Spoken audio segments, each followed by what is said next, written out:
Welcome to the Seller Roundtable e-commerce coaching and business strategies with Andy Arnott and Amy Wees.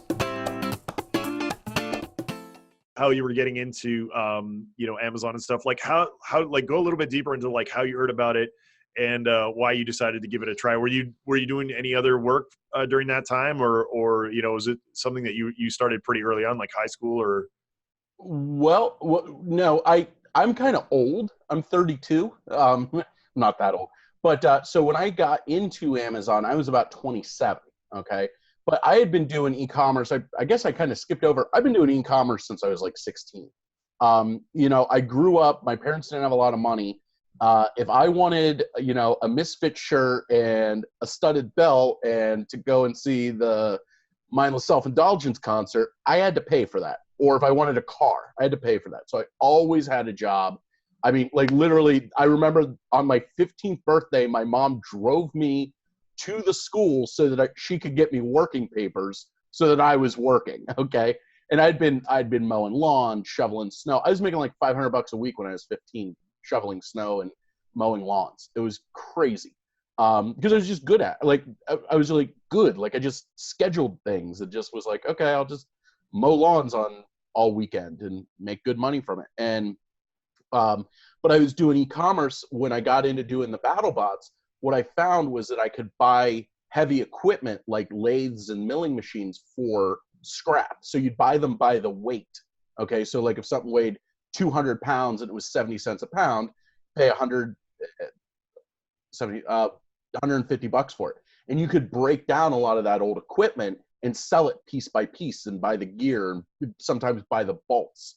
And I was doing that pretty extensively with eBay.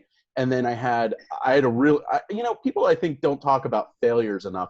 I had an early failure of an online business called offseasonpeeps.com, where a buddy of mine came up with a really good idea. We would go to the store right after a holiday. So like right after Thanksgiving or Halloween, and we'd buy all the Peeps that they had left because they're like 90% off.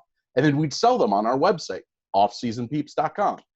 It was a great idea, except at the time there was like MySpace. This was like 2006. Like there was no Facebook. I mean, technically there was, but there really wasn't. There was no Instagram. There was, any way to market that we would now use. It's so funny to think that Instagram at one point didn't exist.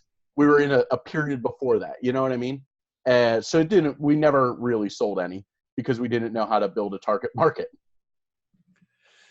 Yeah, that's interesting, and we're going to go more into that a little bit later because I think that's something that's a lot of people don't know. And Amy and I were actually talking about this earlier today. How I wish we would have known that building an audience is probably the most the biggest thing that you can do for your business.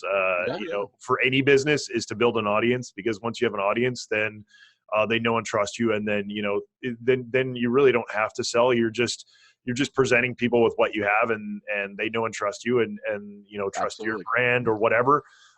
And so then it's more of a relationship rather than a transaction, which I think that's what people want to do. And people really, I think, undervalue that, and that's how you have so many like cheesy internet marketers that are just like spending, like people don't even realize that when you're dealing with like marketers that they're selling like a Kevin David or something, and they're spending, or selling a course for $1,000, they're maybe spending $800 of that on selling one course, whether that's through affiliate commission. There's affiliate programs that I get pitched affiliate programs all the time. I've been pitched affiliate programs with a 90% payout. And I'm like, whoa, there's something wrong here. Yeah, that's insane. And I think what they're trying to do once again is build an audience, but I think they're doing it in the wrong way.